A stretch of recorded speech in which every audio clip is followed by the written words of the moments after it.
Inside SS3A, Mrs. Rosa greeted him warmly. "Ah, you must be Jonathan. Welcome to our class. The principal informed us of your arrival. You are welcome," she said to him. But as he took his seat, everyone in the class was baffled. Whispers spread like wildfire. "Why is he wearing that mask?" a student scoffed.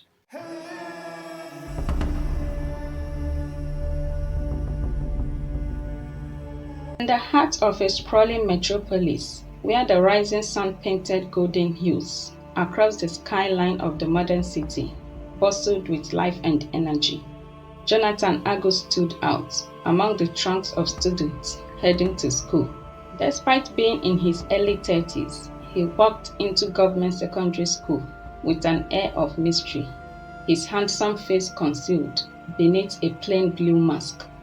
Beneath that mask was a man who had it all: wealth, status, and looks, yet felt burdened by a deep emptiness. This mask, Jonathan hoped, would help hide his true self and protect him from the relentless attention he had always endured. As he entered the school compound, the lively chatter of students filled the air. Jonathan kept his head down, determined to blend in. Inside SS3A, Mrs. Rosa greeted him warmly.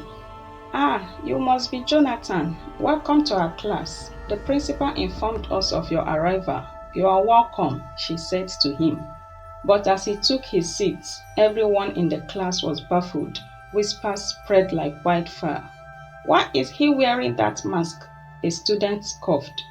"Maybe he's too old and ugly to show his face," another taunted. Sparkling laughter. Mrs. Rosa silenced them and continued with her teaching. But Jonathan could feel their eyes on him. When she was done and left the class, everyone turned to look at the masked guy. The mask, meant to shield him, quickly became a target for ridicule. While some are curious, bullies saw it as an opportunity to humiliate him. They began to mock him, saying he's hiding something ugly beneath the mask. They spread cruel rumors, calling him names and trying to rip away whatever dignity he had left. By the end of the day, Jonathan felt crushed. He had made it through his first day at school, but as he walked home alone, he couldn't shake the feeling of emptiness and the embarrassment that settled in his chest. The mask had served its purpose.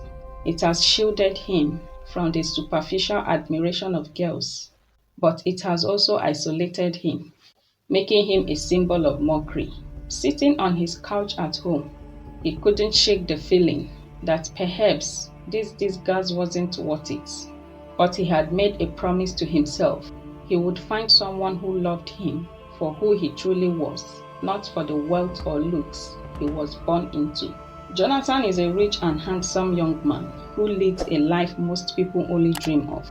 He lives in a grand mansion, drives expensive cars, and he's admired by almost everyone.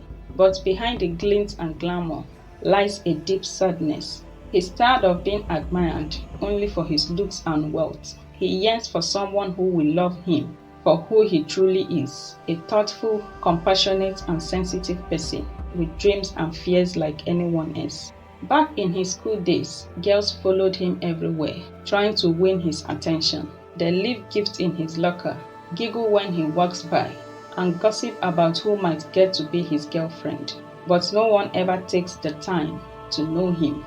Jonathan feels isolated and trapped by his own appearance. His last relationship with Jane was a disaster.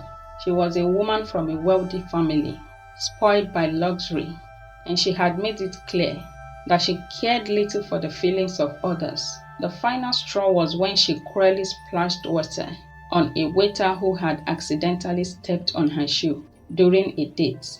Jonathan ended things, unable to bear her arrogance any longer. Yet his parents wouldn't let up. "You need to settle down, Jonathan. We want grandchildren," his father would say, pressurizing him to marry. His mother echoed his father's wishes, especially with his father's declining health and the need for him to step down from being the chief executive officer of their company. And if Jonathan must take over, he had to be a responsible married man. Being the only child of an aged parent, they wanted him to get married earlier before then at age 25, so he could start giving them grandchildren. But Jonathan had always refused to rush into marriage, believing that he would know when the time was right. As the pressure was becoming too much for him to bear, one morning, staring at his reflection in the mirror, Jonathan had enough. I need to take control of my life and protect my heart, he whispered to himself. Enrolling in a government secondary school had been his plan, to find someone genuine, someone who would see beyond the riches and looks. His father had traveled for a medical checkup, so Jonathan confided in his mother. His mother, a dignified woman in her 60s, listened intently, her face edged with concern and worry. Maybe I would meet a girl who is humble and down to earth, he said to her. Are you sure about this, son? She asked, her voice barely audible, as her expression shows mixed emotions of love, worry, and resignation. Yes, Mom, I have to do this, he replied her. Reluctantly, she wished him luck, reminding him not to hesitate to withdraw if things becomes unbearable. I will do just that, Mom. Thank you for your understanding, he said to her and left. And so, to avoid unnecessary attraction from girls who would chase after him because of his appearance, Jonathan donned the mask, determined to shield his identity and protect his heart. This is how I would find out who really cares about me, he whispered to himself. But the marks drew more attention than he anticipated. Bullies targeted him mercilessly, and girls avoided and mocked him. Some even thought he is plagued with a disease, and rumors spread about the plagued man hiding his face. Yet, Jonathan endures the insult and keeps wearing the mask. He remained steadfast, hoping that someone would see beyond the mask. Lily, a quiet and mature girl in her 20s who loves books and often sits alone, notices Jonathan. Unlike others, she's not interested in the gossip. She's intrigued by his mysterious choice and wonders if there is more to him than meets the eye. One day, while sitting under the big tree, she watches as Jonathan walks by, his head down, avoiding the laughter and taunt of his classmates and students. Something inside her tells her to reach out to him, but fear held her back from approaching him. As his father returned from his medical trip, Jonathan found himself face to face with his father, who eyed his son's masked appearance with suspicion. What is the meaning of this? His father demanded.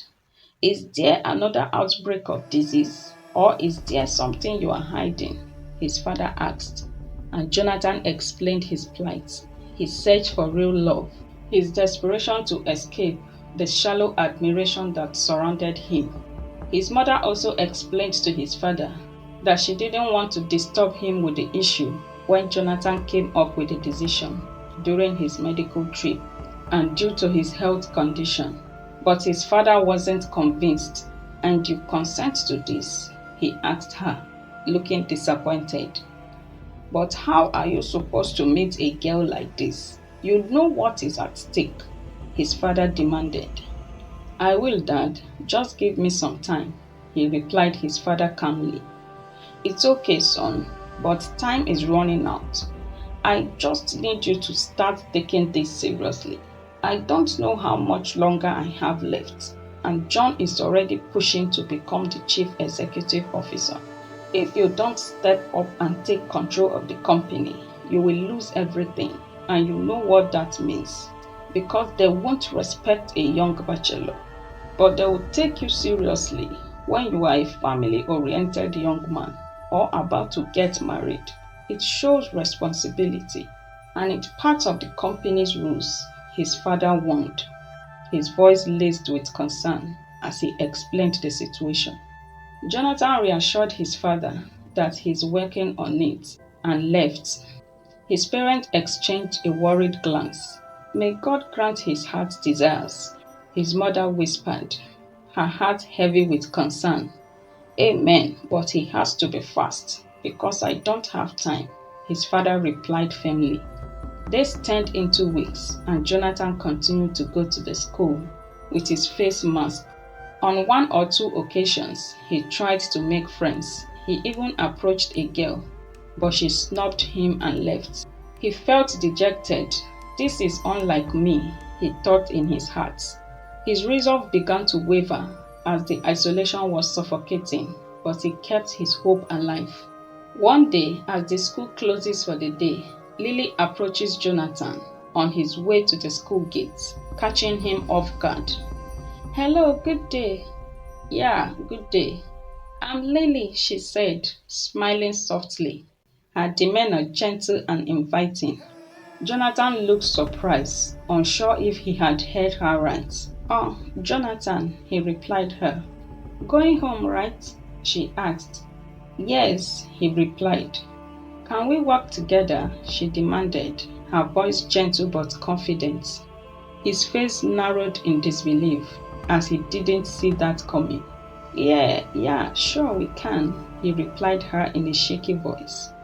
And for the first time since arriving at the school, Jonathan felt a spark of hope. Someone was willing to see past the mask. They walked together, exchanging pleasantries, and left for their various houses. When he got home, he felt a weight lifted off his shoulder. Finally, someone cared to approach him. Without the usual side talk and mockery, he found himself thinking about Lily and her unexpected kindness. He felt a glimmer of hope. Maybe, just maybe, Lily was different. Maybe she could be a friend, he continued to ponder in his heart. As his mother called him to dinner, she noticed his cheerful mood. Did something good happen? She asked, sensing his lightened mood and the hint of a smile on his face.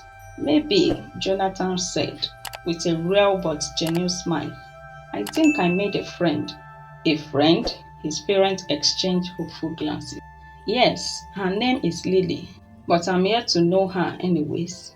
It's okay, son. Just be careful, his mother said calmly. I am, Mom. Thanks so much, he replied her. The next day, he left for school cheerfully, his spirit lifting and his heart filled with joy. During the lunch break in school, he stepped out to get something for himself. Lily was at her usual spot, reading her book, while she munched on a biscuit, and she saw him passing by again.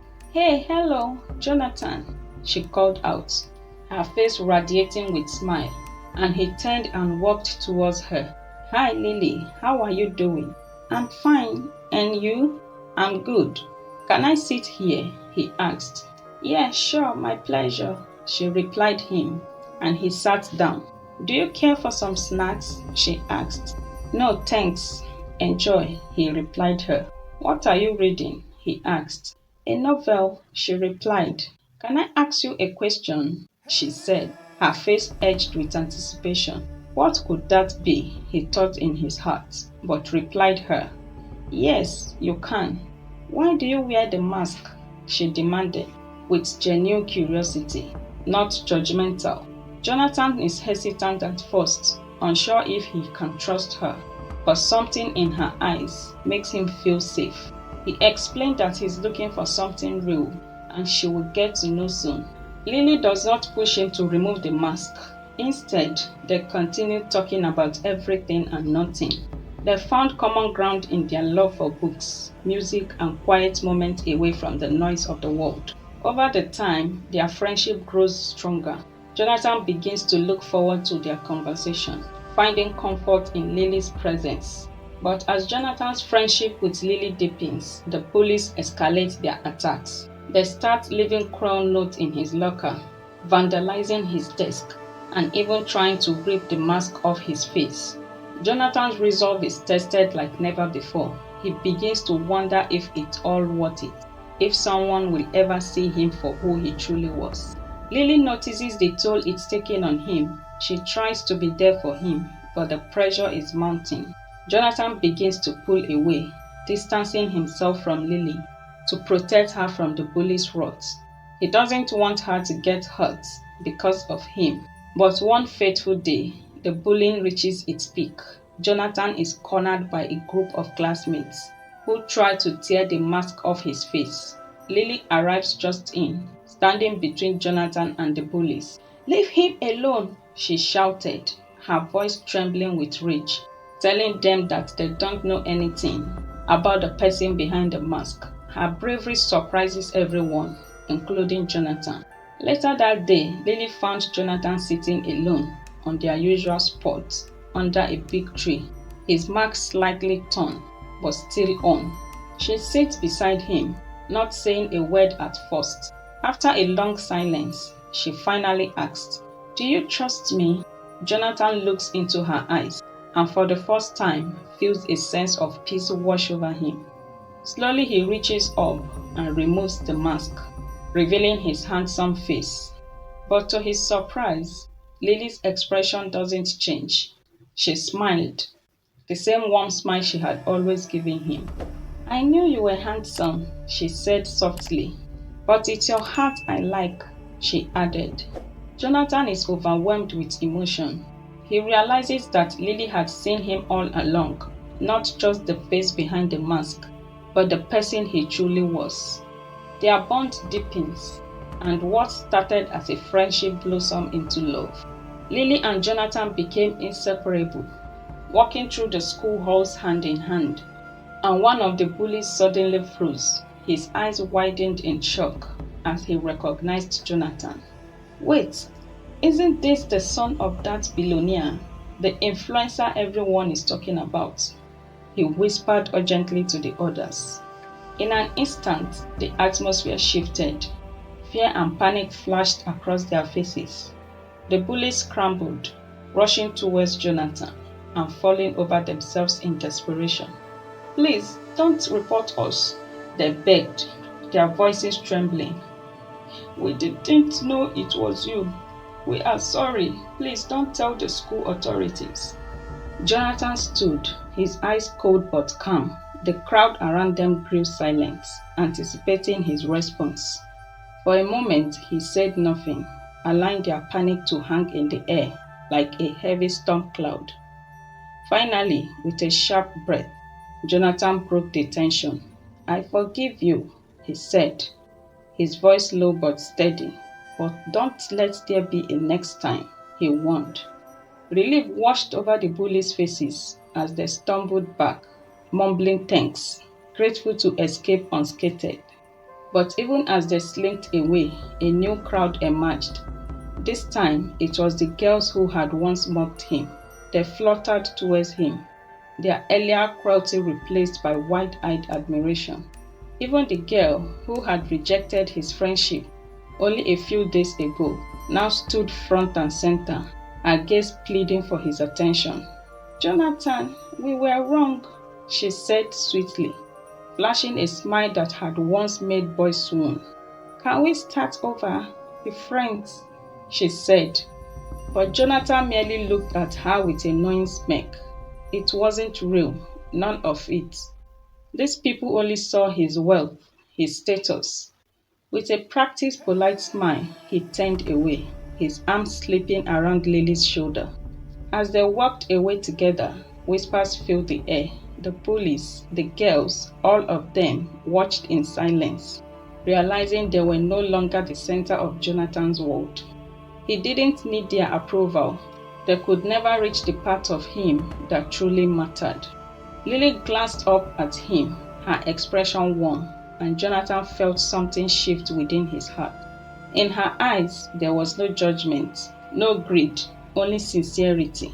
The strength of their bond grew with every step they took together as they left the crowd behind, disappearing into their own world of quiet understanding. Later, sitting beneath the shade of a tall tree, Jonathan turned to her, his heart pounding. "There is something I need to tell you, Lily." She looked at him, curiosity dancing in her eyes. "What is it?" she asked. Taking a deep breath, he revealed his truth, how he had hidden his identity, disguising himself to find someone who could love him for who he really was, not for the money nor the fame. Lily's face filled with surprise, but there was no anger, no disappointment. Instead, a soft smile tugged at her lips.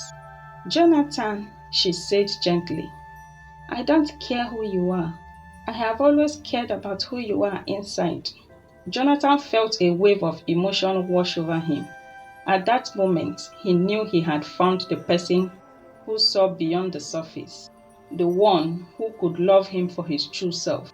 With his heart pounding in his chest, he knelt down in front of her, his voice barely above a whisper. "Lily, will you marry me?" he asked. Tears sparkled in her eyes as she nodded, her voice trembling with joy. "Yes, Jonathan, yes." And in that moment, Jonathan knew he had finally found what he was searching for. True love, without pretense, without condition, just pure, undeniable love. When he got home, he told his parents that his mission is accomplished and his decision to settle down with Lily.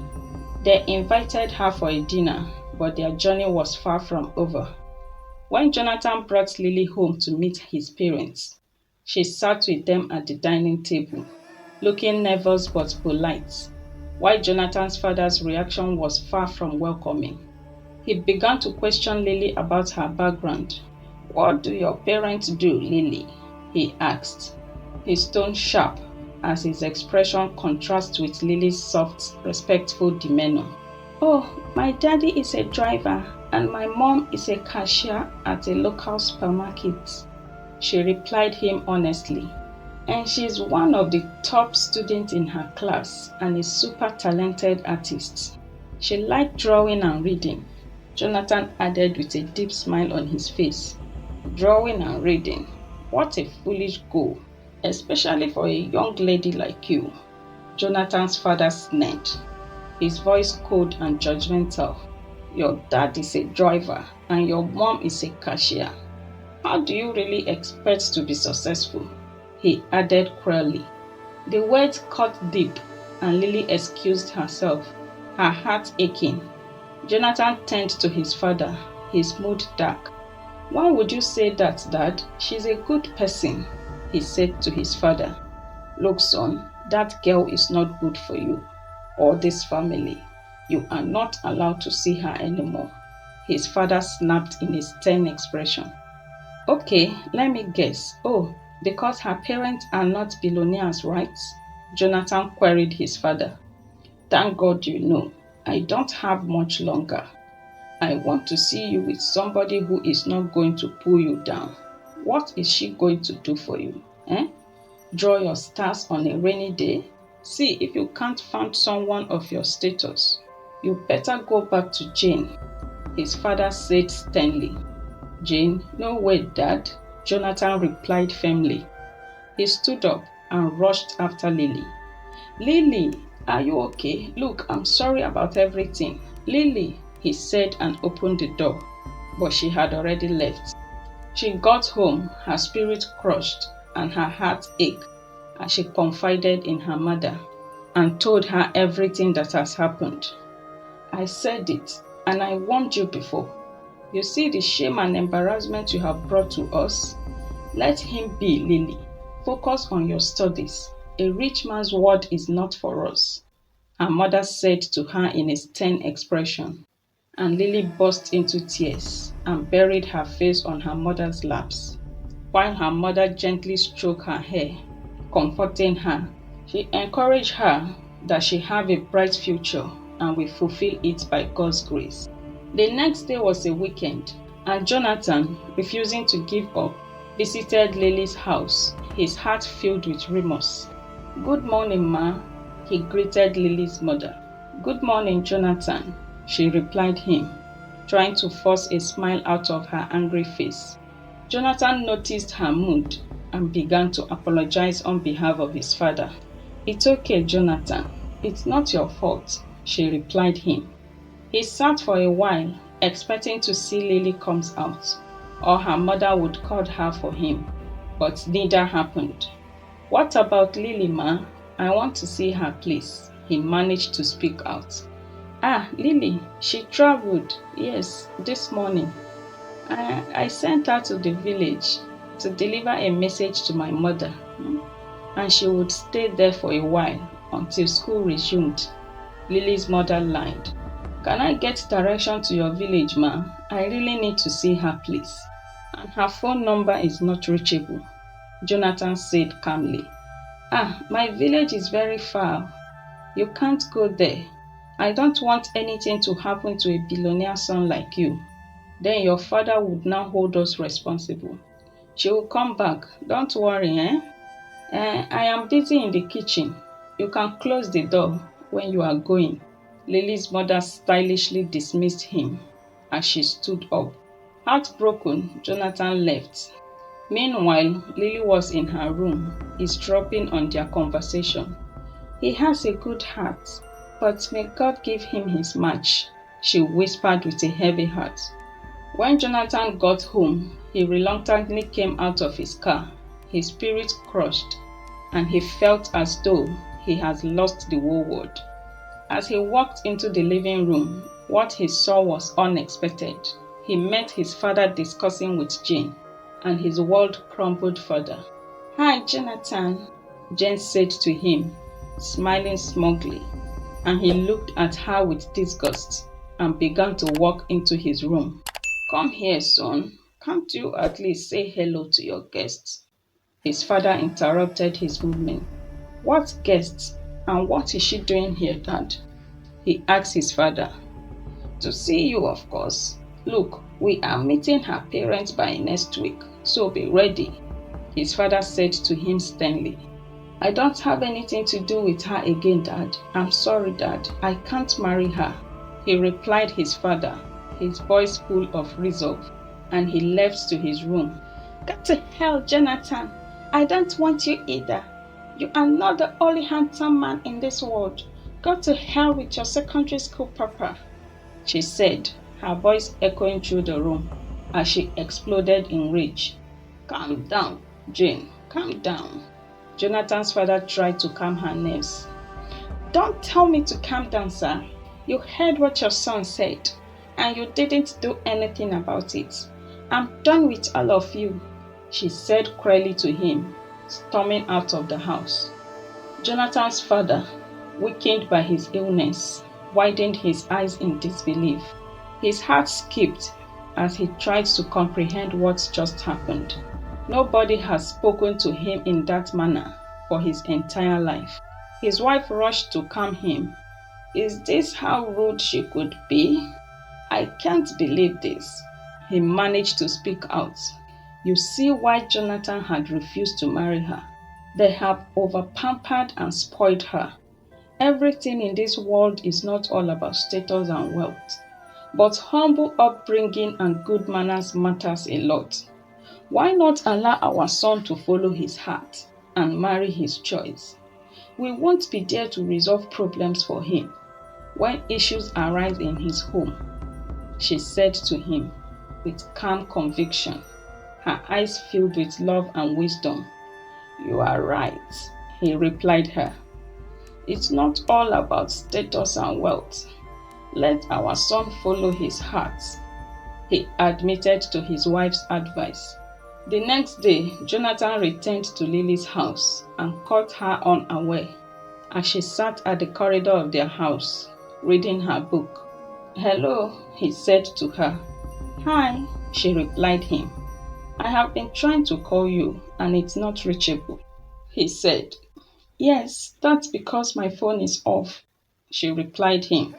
Look, I'm sorry about what my father said. It's not what you think, he said to her. Yes, but it's what I know. You couldn't even defend me in his presence. You can go ahead and marry Jane, she said with a heavy heart.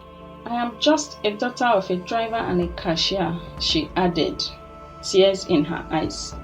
No, I stood up for you, he said, and told her about what happened between him, Jane, and his father, and that his father has agreed for them to get married, and he has demanded to see her again. She accepted his apologies, and he left. She told her parents about everything he said, and her father asked her to stay at home, that he might be a common driver, but he has dignity, and it must be respected. He asked to see Jonathan and he told him his decision, that if he is ready for the marriage, he should come with his kinsmen, but his daughter must gain admission first into the university before the marriage. He agreed and thanked Lily's father and left. In the week that followed, Jonathan's father, though he had relented in his push for a marriage with Jane, still struggled with the idea of his son marrying someone from a modest background. His health has also begun to deteriorate rapidly, adding more pressure on Jonathan to assume his responsibilities within the family's business. So Jonathan went with his kinsmen to Lily's house to do a proper introduction and make their intention known. Lily's parents welcomed them cheerfully. His father stepped down and Jonathan became the chief executive officer of their company. As Lily graduated from secondary school, she got admission immediately into the university. A year later, Jonathan and Lily planned a small, intimate wedding. It wasn't the grand affair his parents had envisioned for their only son. But Jonathan didn't care. He wanted a celebration that reflected the love he had shared with Lily, not one that catered to society's expectations. The day of the wedding was beautiful, with clear skies and a soft breeze that carried the scent of blooming flowers. As Lily walked down the aisle, Jonathan couldn't take his eyes off her. In that moment, everything felt perfect. They exchanged vows in front of close families and friends, pledging to love and support each other through whatever came their way. Lily continued with her studies, and 2 years later, she gave birth to beautiful twin babies. Jonathan's parents were so happy. His father rejoiced to have witnessed all of that in his lifetime. He reaches out to shake Lily's hand, his expression filled with regret and humility. He thanked Lily for being a good wife to his son and apologized once again for his earlier disapproval. Lily knelt down before him to meet his gaze as she accepted his apologies, and they cherished her so much. And so Jonathan and Lily with their children lived happily ever after. Their love, tested by trials, emerged stronger than ever. Jonathan removed his mask, not just physically but emotionally, revealing his true self. He has finally found the love he had been searching for all along. Someone who loved him for who he was, not what he had. And together they faced the world, hand in hand. I hope you enjoyed this story that has so many moral lessons. Comment what you have learned below. Please support the channel by liking the video, share to your friends and family, and please subscribe and hit the bell icon for more. Thanks and God bless you. See you in the other videos.